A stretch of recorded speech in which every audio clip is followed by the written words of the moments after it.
ಈಗಿನ ಮಕ್ಕಳಿಗೆ ಅದಿಲ್ಲ. ಆ ಜೀವನದ ಆ ಕಷ್ಟಗಳು ನಿಮಗೆ 90% ಕೂಡ ಇಲ್ಲ. ಇಲ್ಲ. ಹಾಗಾಗಿ ಆ ಮಕ್ಕಳಿಗೆ ಜೀವನದ ಪಾಠ ಆಗ್ಲೇಬೇಕು, ಕಷ್ಟದ ಪಾಠ ಆಗ್ಲೇಬೇಕು. ಇಲ್ಲದಿದ್ರೆ ನೀವು ಹೆತ್ತವರ ಪ್ರಯತ್ನ ಪಟ್ಟ ರ್ಯಾಂಕ್ ತಗೊಂಡಾರ, ಅದು ವಿಷಯ ಬೇರೆ. ಒಳ್ಳೆ ನಾಗರಿಕರಾಗೋದಕ್ಕೆ ಆ ಪ್ರಜೆಗಳಾಗ್ಲಿಕ್ಕೆ ಸಾಧ್ಯವೇ ಇಲ್ಲ. ಈಗಿನ ಮಕ್ಕಳ ವಿಷಯಕ್ಕೆ ಬಂದಾಗ ಯಾರ ತಪ್ಪು ಅಂತ ಕೇಳಿದ್ರೆ ತಂದೆ ತಾಯಿಗಳ ಒಂದು ಸಮಯಾವಕಾಶದ ಕೊರತೆನೂ ಇರ್ಬೋದೇನೋ. ಈಗಿನ ಮಕ್ಕಳಿಗೆ ಯಕ್ಷಗಾನ ಅಂತಲ್ಲ, ಹೆಚ್ಚಿನ ವಿಷಯಗಳಲ್ಲಿ ಆಸಕ್ತಿ ಕಡಿಮೆ, ಬರೀ ಓದು ಅನ್ನುವಂಥದ್ದು, ಅಥವಾ ಏನೋ ಒಂದು ರ್ಯಾಂಕ್ಗಳ ಹಿಂದೆ ನಾವು ಬಿದ್ದಿದ್ದೀವಿ. ಅವರನ್ನ ನಮ್ಮ ಸಂಸ್ಕೃತಿಯ ಕಡೆಗೆ ಕರ್ಕೊಂಡು ಬರಬೇಕು, ಯಕ್ಷಗಾನದ ಕಡೆಗೆ ಕರ್ಕೊಂಡು ಬರಬೇಕು, ಅಥವಾ ಯಾವ್ದಾದ್ರು ಒಂದು ಕಲೆ ವಿಷಯಕ್ಕೆ ಕರ್ಕೊಂಡು ಬರಬೇಕು ಅಂತಂದ್ರೆ ಯಾವ ರೀತಿ ಎಫರ್ಟ್ ಹಾಕ್ಬೇಕು ಅಂತ ನಿಮ್ಗೆ ಅನ್ಸುತ್ತೆ? ಆದ್ರೆ ಈಗ ಯಾರಾದ್ರೂ ಯಕ್ಷಗಾನದಲ್ಲಿ ನನ್ನ ಬದುಕನ್ನ ಕಟ್ಕೊಳ್ತೀನಿ ಅಂತ ಬಂದ್ರೆ ಅಂತವರಿಗೆ ನೀವು ಕೊಡುವಂತಹ ಒಂದು ಸಲಹೆ ಸೂಚನೆ? ನೋಡಿ, ಬದುಕು ಅಂದ್ರೆ ಈಗ ಯಕ್ಷಗಾನದಲ್ಲಿರುವ ಕಲಾವಿದಗಳು ನಮ್ಮಂತೆ ಇರುವ ಕಲಾವಿದರಿಗೂ ಬೆರಳೆಣಿಕೆಯಲ್ಲಿ ಇರುವುದು. ಎಲ್ಲರೂ ಬೇರೆ ಬೇರೆ ಒಂದು ಪ್ರೊಫೆಷನ್ ಅಲ್ಲಿ ಇದ್ದವರೇ. ಈ ಕಾಲಮಿತಿ ಯಕ್ಷಗಾನ ಬಂದು ಅದನ್ನೇ ವೃತ್ತಿಯನ್ನಾಗಿ ಸ್ವೀಕರಿಸಬೇಕಾಗಿಲ್ಲ. ಅದೊಂದು ಹಾಬಿ ಆಗಿ, ಫ್ಯಾಷನ್ ಆಗಿ ಆಗಿದೆ. ಫ್ಯಾಷನ್ ಆಗಿ ಬೇಕೇ ಬೇಕು. ಯಕ್ಷಗಾನ ಆರ್ಟ್ ಫಾರ್ಮ್ ಎನ್ನುವುದು ಒಂದು ನಮ್ಮ ಸಂಸ್ಕೃತಿ, ನಮ್ಮ ಸಂಸ್ಕಾರ. ಭಾರತೀಯ ಕಲೆ, ರಂಗಭೂಮಿ ಕಲೆಗಳಲ್ಲಿ ಯಕ್ಷಗಾನದಷ್ಟು ಶ್ರೀಮಂತ ಕಲೆ ಇನ್ನೊಂದಿಲ್ಲ. ಈ ಸಕ್ಸಸ್ನ ಬಗ್ಗೆ ತುಂಬಾ ಜನ ಮಾತಾಡ್ತಾರೆ. ನನಗನ್ಸೋದು ಆ ಸಕ್ಸಸ್ನ ಡೆಫಿನೇಷನ್ಗಳನ್ನ ನೋಡಿದಾಗ ಒಬ್ಬ ವ್ಯಕ್ತಿ ತಾನು ಬೆಳೆಯುವುದರ ಜೊತೆಗೆ ಇನ್ನೊಂದಿಷ್ಟು ಜನರನ್ನ ತನ್ನ ಜೊತೆಗೆ ಬೆಳೆಸುವಂಥದ್ದು, ಅದು ನಿಜವಾದ ಸಕ್ಸಸ್ ಅಂತ. ಯಾಕಂದ್ರೆ ಈ ಭೂಮಿ ಮೇಲೆ ಸೂರ್ಯ, ಚಂದ್ರ ಅಥವಾ ಗಿಡ, ಮರ, ಪಕ್ಷಿ, ಪ್ರಾಣಿ ತಗೊಂಡ್ರೆ ಅವೆಲ್ಲವೂ ಕೂಡ ಅವುಗಳ ಪರ್ಪೋಸ್ ಏನಿದೆ ಅದನ್ನ ಮಾಡ್ತಾ ಇದ್ದಾರೆ. ಇನ್ನು ಮನುಷ್ಯನ ವಿಷಯಕ್ಕೆ ಬಂದ್ರೆ ಬೇರೆಯವರನ್ನ ಬೆಳೆಸೋದು ಅನ್ನುವಂಥ. ನನ್ನ ಪ್ರಕಾರ ನೀವು ಸಕ್ಸಸ್ಫುಲ್, ಯಾಕಂದ್ರೆ ನೀವು ಬೆಳೆಯುವುದರ ಜೊತೆಗೆ ಇನ್ನೊಂದಿಷ್ಟು ಜನರನ್ನ ಬೆಳೆಸಿದ್ದೀರಾ. ಈ ಸಕ್ಸಸ್ ಬಗ್ಗೆ ನಿಮಗೆಷ್ಟು ಸ್ಯಾಟಿಸ್ಫ್ಯಾಕ್ಷನ್ ಎಷ್ಟಿದೆ? ಇಲ್ಲ, ನಾನು ಸಕ್ಸಸ್ಫುಲ್ ಅಂತ ಕೇಳಿದ್ರೆ ಅದಕ್ಕೆ ನನ್ನಲ್ಲಿ ಉತ್ತರ ಇಲ್ಲ. ಯಾಕಂದ್ರೆ ಅದನ್ನ ಇನ್ನೊಬ್ಬರೇ ಹೇಳ್ಬೇಕಷ್ಟೇ, ಗೊತ್ತಿಲ್ಲ. ನಾನು ನನ್ನ ಕರ್ತವ್ಯ ಏನಿದೆ ಅದನ್ನು ಮಾಡ್ತಾ ಇದ್ದೇನೆ, ಅದರಲ್ಲಿ ನನಗೆ ತೃಪ್ತಿ ಇದೆ, ಖಂಡಿತವಾಗಿ ತೃಪ್ತಿ ಇದೆ. ಯಾಕೆಂದ್ರೆ ನೀವು ಬೆಳೆಸುವ ವಿಚಾರ ಬರುವಾಗ ಅನೇಕ ಕಲಾವಿದರುಗಳು ನಮ್ಮಲ್ಲಿ ಬೆಳೆದವರಿದ್ದಾರೆ, ತುಂಬಾ ನಮ್ಮ ಕೈಯಿಂದಲೇ ಬೆಳೆದ ಅನೇಕ ಕಲಾವಿದರುಗಳಿದ್ದಾರೆ. ಈಗಲೂ ನಮ್ಮ ಜೊತೆ ಇದ್ದಾರೆ, ಬೇರೆ ತಂಡದಲ್ಲಿ ಇದ್ದಾರೆ, ಬೇರೆ ಬೇರೆ ಕ್ಷೇತ್ರಗಳ ಮೇಳಗಳಲ್ಲಿದ್ದಾರೆ. ಯಾಕೆಂದ್ರೆ ನಾನಾಗ ಹೊಗೆನಾಡು ದೇವಸ್ಥಾನವನ್ನು ನಾನು ಮೆನ್ಷನ್ ಮಾಡಿದ್ದೆ ಅದಕ್ಕೋಸ್ಕರ. ನನ್ನ ತಂದೆ ಅಲ್ಲಿ ತಾಳಮದ್ದಳೆ ಯಕ್ಷಗಾನವನ್ನು ಪ್ರಾರಂಭ ಮಾಡಿದ ಕಾರಣ, ನಾವೆಲ್ಲ ಯಕ್ಷಗಾನಕ್ಕೆ ಬರ್ಲಿಕ್ಕೆ ಕಾರಣವೇ ಅವರು ಮಾಡಿದ ಪ್ರಯತ್ನ. ಮತ್ತೆ ಎಷ್ಟೋ ಜನ ಕಲಾವಿದರುಗಳು ಅಲ್ಲಿ ಬೆಳೆದವರಿದ್ದಾರೆ ನಮ್ಮ ಅಂಡರಲ್ಲಿ. ಎಲ್ಲಿವರೆಗೆ ಅಂತ ಹೇಳಿದ್ರೆ ನಾನು ಕಟೀಲು ಮೇಳದಲ್ಲಿ ಇರುವಂತ ಸಂದರ್ಭದಲ್ಲಿ ಕಟೀಲು ಮೇಳದ 5 ಮೇಳ ಇತ್ತು ಆ ಟೈಮಲ್ಲಿ. ಆ 5 ಮೇಳದ ಕಲಾವಿದರುಗಳು ಯಾರೆಲ್ಲ ಇಂಟ್ರೆಸ್ಟ್ ಇದೆಯಾ ಅವರ ಎಲ್ರಿಗೂ 1 ತಿಂಗಳು ನಾವು ಒಬ್ಬರಡು ಉಮೇಶ್ ಶೆಟ್ಟಿ ಅವರಲ್ಲಿ ನಾವು ಹೊಗೆನಾಡು ದೇವಸ್ಥಾನದಲ್ಲಿ ನಾವು ಟ್ರೈನಿಂಗ್ ಕೊಡಿಸಿದ್ದೇವೆ. ಎಲ್ಲ ನಮ್ಮ ತಂದೆ ನಾವೆಲ್ಲ ಮಾಡಿ ಅಲ್ಲಿ ನಿಂತು ಆ ಕಲಾವಿದರುಗಳು ಎಲ್ಲರೂ ಕಲಿಬೇಕು, ಅವರೆಲ್ಲರೂ ಒಳ್ಳೆಯ ಟ್ರೈನಿಂಗ್ ಆಗ್ಬೇಕು ಅವರಿಗೆ. ನಿಟ್ಟಿನಲ್ಲಿ ಅವರಿಗೆ ಅರ್ಥಗಾರಿಕೆಯಿಂದ ಹಿಡಿದು ನಾಟ್ಯ ತರಬೇತಿ, ಯಕ್ಷಗಾನದ ಹಿಮ್ಮೇಳದ ತರಬೇತಿ ಎಲ್ಲವನ್ನು ಕೊಡಿಸಿ ಈಗ ಅಲ್ಲಿ ಬೆಳೆದ ಅನೇಕ ಕಲಾವಿದರುಗಳಿದ್ದಾರೆ.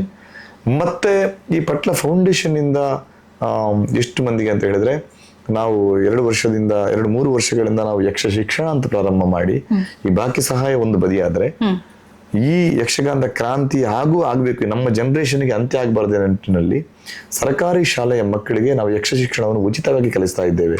ಕರ್ನಾಟಕದಾದ್ಯಂತ ಈ ವರ್ಷ 9,000 ವಿದ್ಯಾರ್ಥಿಗಳು ಫ್ರೀಯಾಗಿ ಕಲಿತಾ ಇದ್ದಾರೆ. ಸರ್ಕಾರಿ ಶಾಲೆಯ ಮಕ್ಕಳು 9,000 ಮಕ್ಕಳು ಕಲಿತಾ ಇದ್ದಾರೆ.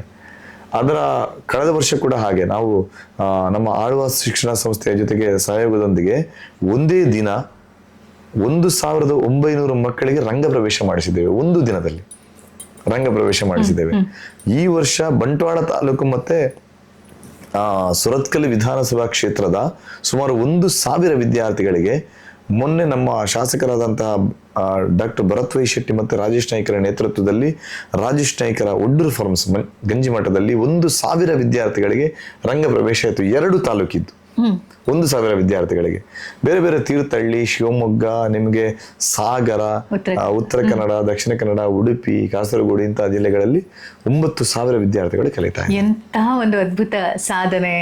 ತನಗೆ ಗೊತ್ತಿರೋದನ್ನ ಬೇರೆಯವರಿಗೆ ಧಾರೆ ಎರೆಯುವಂತಹ ಒಂದು ಕೆಲಸವನ್ನ ಮಾಡೋದೇ ಒಂದು ಸಾರ್ಥಕ ಬದುಕು ಅಂತ ಅನ್ಸ್ಕೊಳ್ಳುತ್ತೆ. ಅಲ್ಲಿಯವರು ಕೂಡ ಅಮೇರಿಕನ್ಸ್ ಕೂಡ ನಮ್ಮ ಯಕ್ಷಗಾನವನ್ನು ಮೆಚ್ಚಿ ಅಲ್ಲಿ 2 ದಿವಸವನ್ನು, ಕಳೆದ ವರ್ಷ ನಮ್ಮ 3 ತಿಂಗಳ ಪಯಣದಲ್ಲಿ 2 ದಿವಸವನ್ನು ಯಕ್ಷಧ್ರುವ ಪಟ್ಲ ಫೌಂಡೇಶನ್ ಡೇ ಅಂತೇಳಿ ಅಲ್ಲಿಯ ಸರ್ಕಾರ ಘೋಷಣೆ ಮಾಡಿದೆ.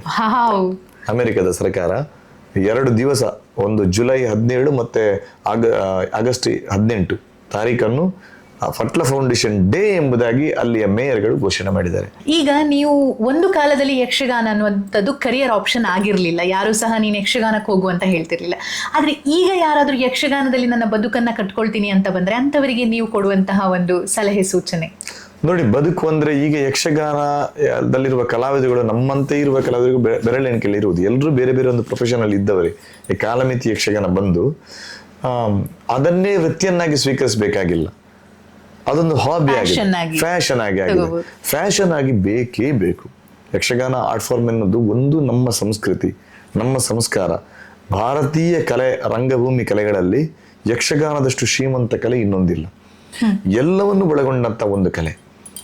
ಇದರಲ್ಲಿ ನೋಡಿ, ಸಂಗೀತ ಇದೆ, ಚೆಂಡೆ ಮದ್ದಲೆ, ಡ್ರಮ್ಸ್ಗಳಿದೆ, ಆಹಾರ್ಯ ಇದೆ, ವೇಷಭೂಷಣ ಆಗ್ಲಿ, ಮಾತುಗಾರಿಕೆ ಇದೆ, ನೃತ್ಯ ಇದೆ, ಅಭಿನಯ ಇದೆ, ಎಲ್ಲವನ್ನು ಒಳಗೊಂಡಂತ ಏಕೈಕ ಕಲೆ. ಇಂತಹ ಕಲೆ ಎಲ್ಲೂ ಸಿಕ್ಕಲ್ಲ ನಿಮಗೆ. ಎಲ್ಲಿ ಹುಡುಕಿದ್ರು ಈ ಪ್ರಪಂಚದಲ್ಲಿ ಇಂತಹ ಕಲೆಗಳು ಸಿಗ್ಲಿಕ್ಕೆ ಸಾಧ್ಯ ಇಲ್ಲ.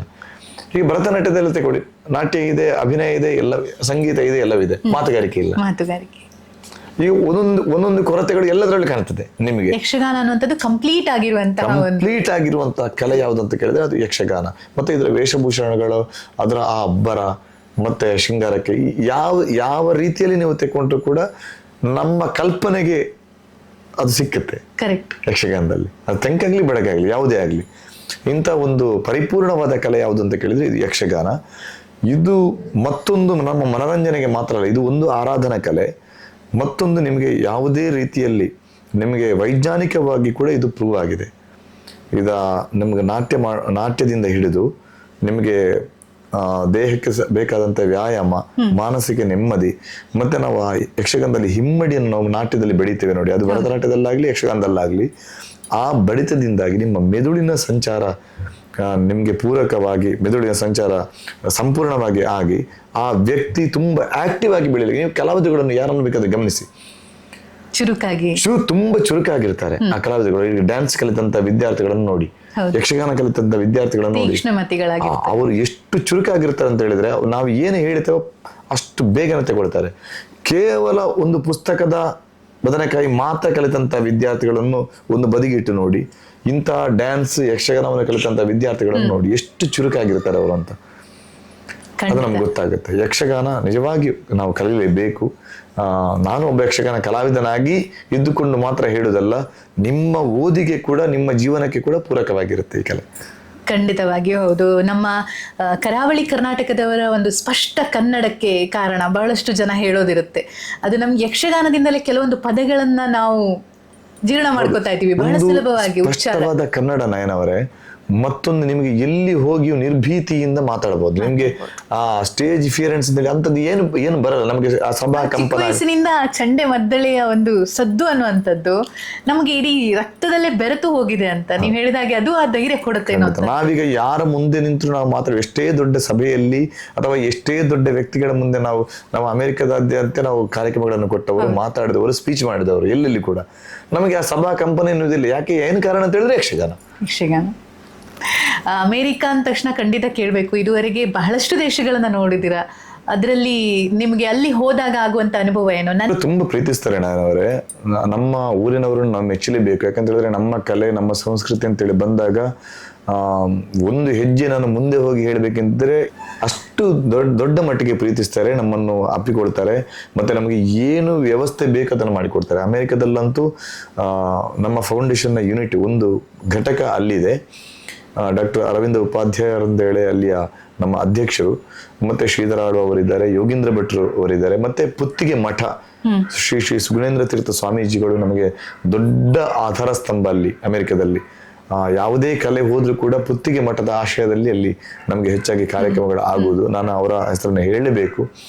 ಮತ್ತೆ ಎಲ್ಲ ಬಂಧುಗಳು, ನಮ್ಮ ಕನ್ನಡದ ಬಂಧುಗಳು, ನಮ್ಮ ಭಾರತೀಯ ಬಂಧುಗಳು, ಕೇವಲ ಕನ್ನಡದವರು ಮಾತ್ರ ಅಲ್ಲ, ಆಂಧ್ರದವರು ನಮ್ಮನ್ನು ಕರೆಸಿ ಕಾರ್ಯಕ್ರಮ ಮಾಡಿಸಿದ್ದಾರೆ, ತೆಲುಗಿನವರು, ತಮಿಳುನಾಡಿನವರು ಮಾಡಿಸಿದ್ದಾರೆ, ಅನೇಕರು. ಅದು ಯಾವುದಂತೇಳಿ ನೋಡಿಲ್ಲ, ಸಂಸ್ಕೃತಿಯ ಮಿಶ್ರಣ ಆಗ್ತಾ ಇದೆ. ಹೌದಪ್ಪ, ತುಂಬಾ. ಮತ್ತೆ ಎಲ್ಲಿವರೆಗೆ ನಾನು ಹೆಮ್ಮೆ ಪಡುದು ಏನಂತ ಹೇಳಿದ್ರೆ, ಅಲ್ಲಿಯವರು ಕೂಡ, ಅಮೇರಿಕನ್ಸ್ ಕೂಡ ನಮ್ಮ ಯಕ್ಷಗಾನವನ್ನು ಮೆಚ್ಚಿ ಅಲ್ಲಿ 2 ದಿವಸವನ್ನು, ಕಳೆದ ವರ್ಷ ನಮ್ಮ 3 ತಿಂಗಳ ಪಯಣದಲ್ಲಿ 2 ದಿವಸವನ್ನು ಯಕ್ಷಧ್ರುವ ಪಟ್ಲ ಫೌಂಡೇಶನ್ ಡೇ ಅಂತೇಳಿ ಅಲ್ಲಿಯ ಸರ್ಕಾರ ಘೋಷಣೆ ಮಾಡಿದೆ. ಅಮೆರಿಕದ ಸರ್ಕಾರ 2 ದಿವಸ, ಒಂದು ಜುಲೈ 17 ಮತ್ತೆ ಆಗಸ್ಟ್ 18 ತಾರೀಖನ್ನು ಫಟ್ಲ ಫೌಂಡೇಶನ್ ಡೇ ಎಂಬುದಾಗಿ ಅಲ್ಲಿಯ ಮೇಯರ್ಗಳು ಘೋಷಣೆ ಮಾಡಿದ್ದಾರೆ. ಅಲ್ಲಿವರೆಗೆ ಮೆಚ್ಚಿದ್ದಾರೆ. ಎಂತ ಒಂದು ಕ್ಷಣ ಇರಬಹುದು ಅದು. ಯಾಕಂದ್ರೆ ನಾವು ವಿದೇಶದ ಬಗ್ಗೆ ವ್ಯಾಮೋಹ ಅಂತಲ್ಲ, ಯಾಕಂದ್ರೆ ಎಲ್ರಿಗೂ ಅವರ ಒಂದು ಸಂಸ್ಕೃತಿ ಬಗ್ಗೆ ಪ್ರೀತಿ ಇರುತ್ತೆ. ಆದ್ರೆ ಬೇರೆ ಸಂಸ್ಕೃತಿಯನ್ನ ಆ ಮಟ್ಟಿಗೆ ಗೌರವಿಸಿದಾಗ ನಮಗೆ ನಮ್ಮ ಸಂಸ್ಕೃತಿ ಬಗ್ಗೆ ಇನ್ನಷ್ಟು ಹೆಮ್ಮೆ ಆಗುತ್ತೆ. ಬಹುಶಃ ನಾವು ಆ ಬೇರುಗಳನ್ನ ಇನ್ನಷ್ಟು ಗಟ್ಟಿ ಮಾಡುವಂತ ಪ್ರಯತ್ನಗಳನ್ನ ನಮ್ಮ ಮಕ್ಕಳ ಮೂಲಕ ಮಾಡ್ಬೇಕು ಅನ್ನುವಂಥದ್ದು ಖಂಡಿತ. ನೀವು ನಮ್ಮ ಸಂಸ್ಕೃತಿಗೆ ಬಹಳ ಕೊಡುಗೆಯನ್ನ ನೀಡ್ತಾ ಇದ್ದೀರಾ. ಆದ್ರೆ ಈಗಿನ ಮಕ್ಕಳ ವಿಷಯಕ್ಕೆ ಬಂದಾಗ ಯಾರ ತಪ್ಪು ಅಂತ ಕೇಳಿದ್ರೆ ತಂದೆ ತಾಯಿಗಳ ಒಂದು ಸಮಯಾವಕಾಶದ ಕೊರತೆನೂ ಇರ್ಬೋದೇನೋ. ಈಗಿನ ಮಕ್ಕಳಿಗೆ ಯಕ್ಷಗಾನ ಅಂತಲ್ಲ, ಹೆಚ್ಚಿನ ವಿಷಯಗಳಲ್ಲಿ ಆಸಕ್ತಿ ಕಡಿಮೆ, ಬರೀ ಓದು ಅನ್ನುವಂಥದ್ದು, ಅಥವಾ ಏನೋ ಒಂದು ರ್ಯಾಂಕ್ಗಳ ಹಿಂದೆ ನಾವು ಬಿದ್ದಿದ್ದೀವಿ. ಅವರನ್ನ ನಮ್ಮ ಸಂಸ್ಕೃತಿಯ ಕಡೆಗೆ ಕರ್ಕೊಂಡು ಬರಬೇಕು, ಯಕ್ಷಗಾನದ ಕಡೆಗೆ ಕರ್ಕೊಂಡು ಬರಬೇಕು, ಅಥವಾ ಯಾವ್ದಾದ್ರು ಒಂದು ಕಲೆ ವಿಷಯಕ್ಕೆ ಕರ್ಕೊಂಡು ಬರಬೇಕು ಅಂತಂದ್ರೆ ಯಾವ ರೀತಿ ಎಫರ್ಟ್ ಹಾಕ್ಬೇಕು ಅಂತ ನಿಮ್ಗೆ ಅನ್ಸುತ್ತೆ? ತುಂಬಾ ಒಳ್ಳೆ ಪ್ರಶ್ನೆ ಕೇಳಿದ್ರಿ ನಾನವರೇ. ಇದು ತುಂಬಾ ಯೋಚಿಸಬೇಕಾದಂತ ವಿಚಾರ ಪ್ರತಿಯೊಬ್ರು ಕೂಡ. ಯಾಕಂತ ಹೇಳಿದ್ರೆ ಮೊದಲಿನವರು ಏನೇ ರ್ಯಾಂಕ್ ತಗೊಂಡಿದ್ರು ಕೂಡ ಅದರ ಹಿಂದೆ ಅಷ್ಟೇ ಕಷ್ಟ ಇತ್ತು, ಅಷ್ಟೇ ಕಷ್ಟಪಟ್ಟು ಅವರು ರ್ಯಾಂಕ್ಗಳನ್ನು ತಗೊಂಡಿದ್ದಾರೆ. ಅವರು ಅಷ್ಟೇ ಓದಿನಲ್ಲಿ ಎಷ್ಟು ಮುಂದೆ ಬಂದಿದ್ರು ಕೂಡ ಅದ್ರ ಹಿಂದೆ ಅಷ್ಟು ನೋವುಗಳು, ಜೀವನದ ಪಾಠ ಅವರಿಗೆ ಆಗ್ತಾ ಇತ್ತು. ಈಗಿನವರಿಗೆ ಅದಿಲ್ಲ, ಈಗಿನ ಮಕ್ಕಳಿಗೆ ಅದಿಲ್ಲ. ಆ ಜೀವನದ ಆ ಕಷ್ಟಗಳು ನಿಮಗೆ 90% ಕೂಡ ಇಲ್ಲ. ಹಾಗಾಗಿ ಆ ಮಕ್ಕಳಿಗೆ ಜೀವನದ ಪಾಠ ಆಗ್ಲೇಬೇಕು, ಕಷ್ಟದ ಪಾಠ ಆಗ್ಲೇಬೇಕು. ಇಲ್ಲದಿದ್ರೆ ನೀವು ಹೆತ್ತವರು ಪ್ರಯತ್ನ ಪಟ್ಟ ರ್ಯಾಂಕ್ ತಗೊಂಡಾರ, ಅದು ವಿಷಯ ಬೇರೆ. ಒಳ್ಳೆ ನಾಗರಿಕರಾಗೋದಕ್ಕೆ, ಆ ಪ್ರಜೆಗಳಾಗ್ಲಿಕ್ಕೆ ಸಾಧ್ಯವೇ ಇಲ್ಲ. ಅದಕ್ಕೆ ಆ ರ್ಯಾಂಕಿನ ಜೊತೆಗೆ ನಮ್ಮ ಸಂಸ್ಕಾರ, ನಮ್ಮ ಸಂಸ್ಕೃತಿ ಬೇಕೇ ಬೇಕು. ರ್ಯಾಂಕ್ ತಗೊಳ್ಬಾರ್ದು ಅಂತ ನಾನು ಹೇಳ್ತಾ ಇಲ್ಲ, ರ್ಯಾಂಕ್ ತಗೊಳ್ಳಿ. ರ್ಯಾಂಕ್ ಎಷ್ಟು ತಗೊಳ್ತಾರ ಅಷ್ಟೇ ನಮ್ಮ ಸಂಸ್ಕೃತಿಯನ್ನು ಕಲಿಸುವಂತ ಪಾಠವನ್ನು ಹೆತ್ತವರು ಮಾಡಲೇಬೇಕು. ಒಟ್ಟು ನಾವು ಹೆತ್ತವರು ನಾವು ಬಿಸಿ ಅಂತ ಹೇಳಿ ನಮ್ಮ ಮಕ್ಕಳನ್ನು ದಾರಿ ತಪ್ಪಿದ ಹಾಗೆ ಮಾಡಿದ್ರೆ ಕೊನೆಗೆ ಆ ಮಕ್ಕಳು ನಮ್ಮ ಕೈಗೆ ಸಿಗದ ಹಾಗೆ ಆಗುತ್ತಷ್ಟೇ.